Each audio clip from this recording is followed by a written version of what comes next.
Assalamualaikum warahmatullahi wabarakatuh. Waalaikumsalam warahmatullahi wabarakatuh. Saya Muhammad Saiful Hidayat, mahasiswa dari IAIN Pekalongan, Fakultas Tarbiyah, jurusan Pendidikan Agama Islam.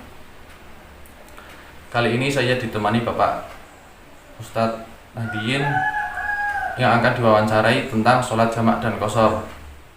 Sebelumnya terima kasih kepada Bapak Ustadz Nahdiyin yang telah menyempatkan waktunya dan memberi kesempatan kepada saya untuk melaksanakan wawancara ini.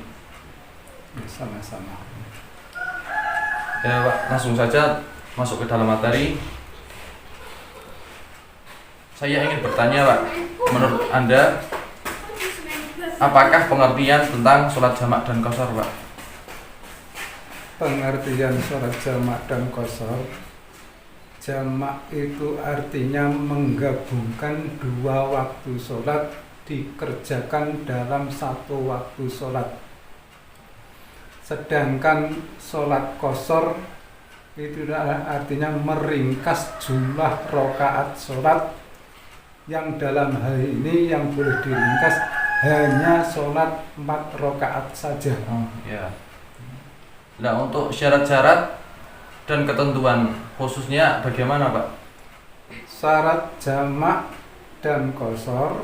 Jamak itu dalam ketentuan hukum fikih bagi orang-orang yang musafir itu sholatnya boleh dijamak dalam ketentuan minimal dalam perjalanan itu mencapai 80 km. Jadi ketentuan untuk dibataskan sholat qashar itu perjalanan mencapai 80 km ya Pak. Dan untuk pembagian sholat jamak ada berapa Pak? Pembagian sholat jamak itu ada dua. Jamak takdim dan jamak takhir. Jamak takdim artinya menggabungkan dua waktu sholat. Waktu sholat yang akhir dikerjakan pada waktu sholat yang awal. Sedangkan jamak takhir adalah menggabungkan dua waktu sholat. Waktu sholat yang awal digabung di waktu sholat yang terakhir. Dan untuk waktu-waktu sholat, apakah ada waktu tertentu yang tidak boleh dijamak atau semua sholat bisa dijamak? Waktu-waktu yang boleh dijamak ditentukan dalam hukum fikih, yaitu waktu zuhur dengan waktu asar, waktu maghrib dan waktu isya. Sedangkan asar dan maghrib tidak diperbolehkan. Berarti dalam pembagian waktu sholat ini ditentukan dalam hukum fikih yang dimana ada ketentuan khusus, yaitu sholat zuhur bersamaan dengan sholat asar dan sholat maghrib bersamaan dengan sholat isya. Kemudian keterangan lebih matangnya, jika sholat asar diletakkan atau dikerjakan di waktu zuhur namanya jamak takdim. Sebaliknya jika sholat zuhur dikerjakan waktu sholat asar namanya jamak takhir. Niatnya berbeda. Niatnya sama. Dan berhubungan dengan masa pandemi ini, beberapa tim medis yang memakai APD atau alat pelindung diri merawat pasien pada jam tertentu yang ditentukan, sehingga bisa mempersulit keadaan mereka untuk melaksanakan ibadah sholat. Dan dalam keadaan tersebut, apakah diperbolehkan sholat jamak bagi mereka? Waktu sekarang waktu yang memang sulit di dalam masyarakat di bangsa Indonesia khususnya kaitannya dengan pandemi. Jika orang-orang tertentu siapapun orangnya dalam keadaan darurat termasuk mengurusi pasien-pasien COVID, dia mau sholat tapi dalam keadaan tidak memungkinkan, itu boleh dijamak karena darurat. Tapi kalau sifatnya itu nek cara wong Jawa gampang itu ya tidak boleh. Berarti dalam keadaan ini diperbolehkan dengan ketentuan daruratnya. Darurat ketentuan daruratnya itu. Iya. Ya demikian penjelasan dari Bapak Ustadz Nahdiyin. Terima kasih kepada Bapak Nahdiyin yang telah menyempatkan waktunya dan memberi kesempatan kepada saya sehingga wawancara kali ini dapat berjalan dengan lancar. Sama-sama, saya juga terima kasih jenengan sekolah nang IAIN bisa melanjutkan di IAIN untuk menyambung regenerasi pendidikan agama dimanapun nanti kamu bisa menyampaikan ilmunya, mengamalkan ilmunya. Mudah-mudahan berjalan dengan lancar, baik, sehat sampai akhirnya mendapat predikat SPDI. Amin. Bukan SPD-nya tapi ilmunya yang lebih penting. Amin. Mudah-mudahan ya semuanya diberi kelancaran dari Allah Ta'ala, Amin. Allah Ta'ala. Hanya itu yang saya dapat sampaikan. Sekian wawancara untuk kali ini. Saya ucapkan terima kasih sekali lagi kepada Pak Nahdiyin. Saya akhiri. Wassalamualaikum warahmatullahi wabarakatuh. Waalaikumsalam warahmatullahi wabarakatuh.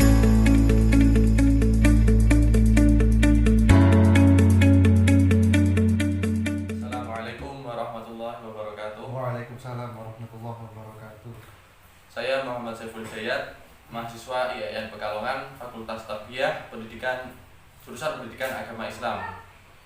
Pada kesempatan kali ini, saya berterima kasih kepada Kang Irfan yang telah bersedia menjadi narasumber pada wawancara kali ini. Pada kesempatan wawancara kali ini, saya ingin bertanya beberapa hal tentang sholat jamak dan qashar. Untuk pertanyaan yang pertama, saya ingin bertanya apa pengertian tentang sholat jamak dan qashar, Kang? Ya, sholat jamak dan sholat qashar. Sholat jamak yaitu melaksanakan dua sholat wajib di dalam satu waktu. Dan sholat qashar yaitu meringkas rakaat sholat wajib menjadi 2 rakaat. Nah, selanjutnya untuk sholat jamak, apakah ada ketentuan khusus atau semua waktu sholat 5 waktu dapat dijamak atau bagaimana, Kang? Sholat ketentuan untuk sholat jamak. Jadi sholat jamak itu yang boleh dilakukan hanya kepada 4 waktu sholat: zuhur, asar, zuhur dengan asar bisa dijamak takdim. Jamak takdim itu jamak yang dilakukan di awal atau jamak takhir. Jadi sholat zuhur sama asar itu dilakukan di waktu asar. Yang sholat 2 lagi yaitu sholat maghrib dan sholat isya. Keduanya juga bisa dilakukan itu jamak di jamak takdim atau jamak takhir.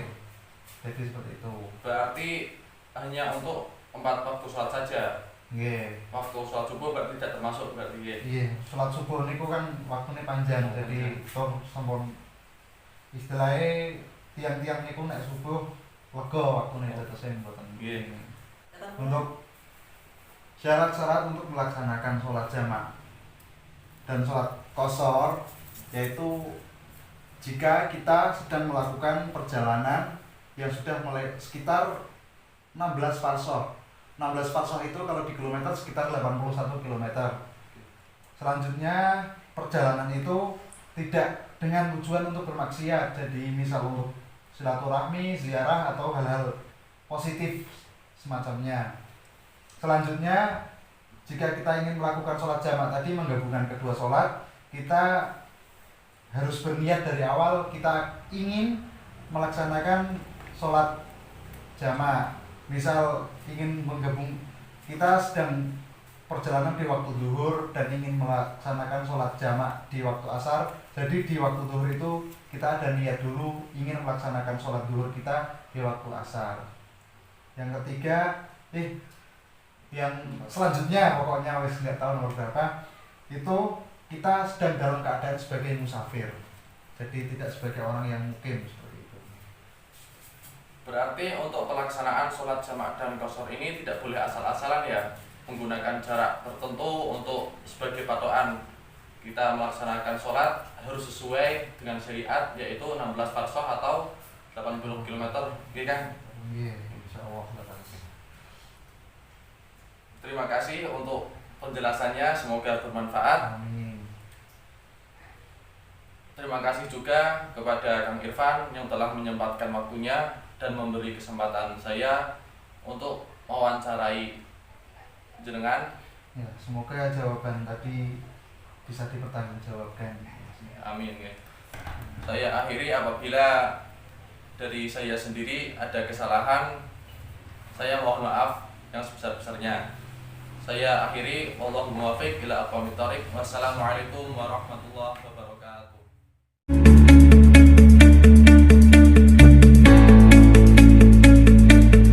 Assalamualaikum warahmatullahi wabarakatuh. Saya Alfiatun Nafiah dari IAIN Pekalongan, dan saya kali ini bersama Bapak Ustadz Komarudin. Ya betul, Ustadz Komarudin.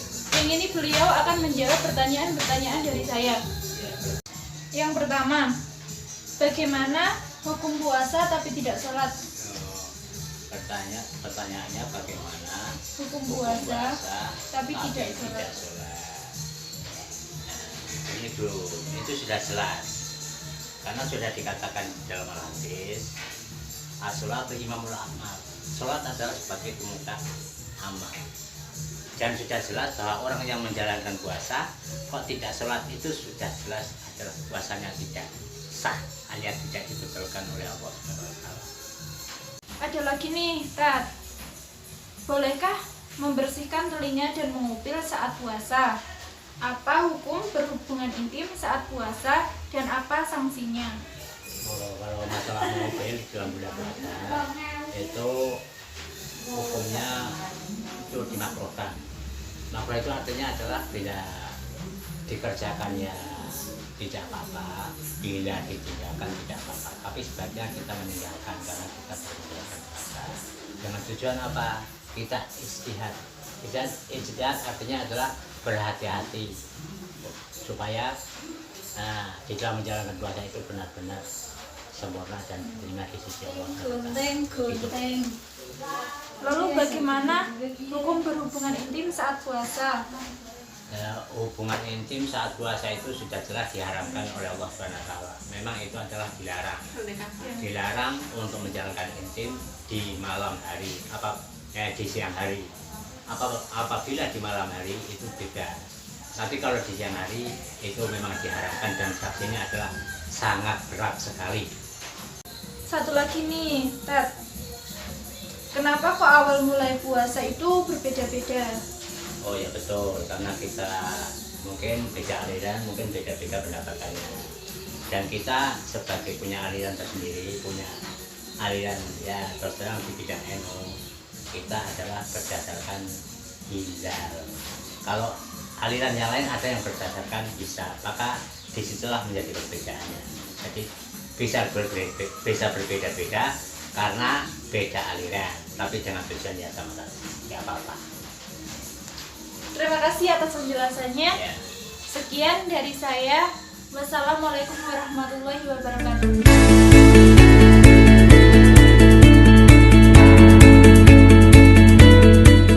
Assalamualaikum warahmatullahi wabarakatuh.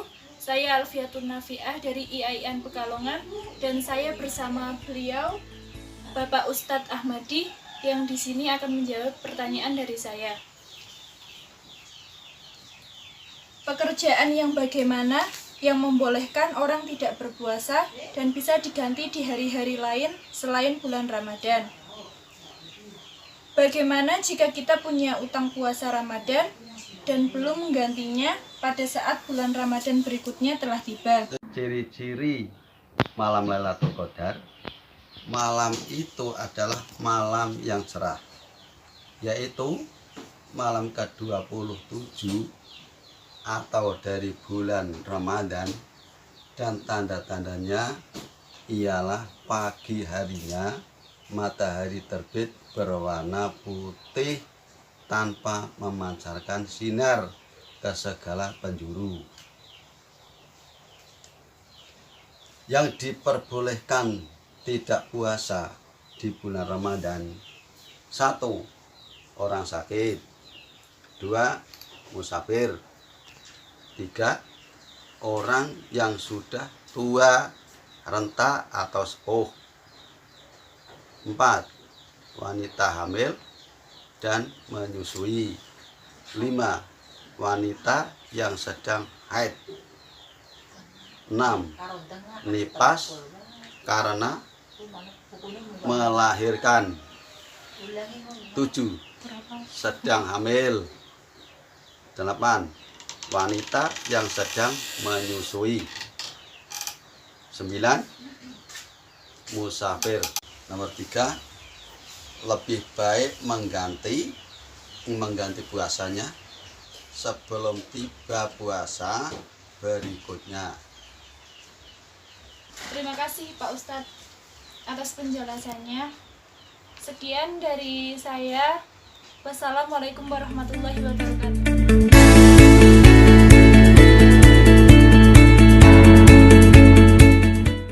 Assalamualaikum warahmatullahi wabarakatuh. Saya Alfiatun Nafiah dari IAIN Pekalongan, dan saya kali ini bersama narasumber saya yaitu Pak Ustadz Nurul Mustafa yang kali ini akan menjawab pertanyaan dari saya. Apa hukum infus saat berpuasa? Bagaimana hukum suntik saat berpuasa? Dan apa hukum merokok saat berpuasa? Assalamualaikum warahmatullahi wabarakatuh. Waalaikumsalam warahmatullahi wabarakatuh. Untuk menjawab pertanyaan yang pertama, yaitu bagaimana hukumnya infus. Ya, memang dalam berpuasa itu kalau memasukkan sesuatu ke dalam, maksudnya mulut atau hidung atau istilahnya bolongan sing leres yang jelas tidak boleh. Tetapi kalau infus itu kan memang tidak lewat mulut atau hidung atau telinga, tapi dia itu nantinya akan bereaksi ke dalam, mengalir ke dalam darah. Untuk lebih istihad, istilahnya hati-hati, ya kita harus hati-hati, demikian. Dan untuk selanjutnya bagaimana hukumnya? Yang kedua, hukum suntik. Begitu juga suntik, dia pun hampir sama dengan pertanyaan yang pertama tadi. Untuk lebih hati-hatinya, ya kita harus berhati-hati dan ijtihad. Untuk pertanyaan yang terakhir, yaitu bagaimana hukumnya merokok dalam berpuasa, itu pun jelas tidak boleh, karena dia menghisap lewat mulut dan dikeluarkan mungkin dari hidung. Itu pun sudah jelas tidak boleh. Saya kira untuk pertanyaan 1 sampai 2 dan 3 itu hampir sama. Intinya ya kita harus ijtihad, berhati-hati, apalagi dalam berpuasa, yaitu hal yang sangat wajib, karena puasa adalah hukumnya wajib. Sekian dari saya. Apabila ada kekeliruan dalam menjawab, mungkin minta maaf yang sebanyak-banyaknya. Wassalamualaikum warahmatullahi wabarakatuh. Waalaikumsalam warahmatullahi wabarakatuh. Terima kasih Pak Ustadz atas penjelasannya. Sekian dari saya. Wassalamualaikum warahmatullahi wabarakatuh.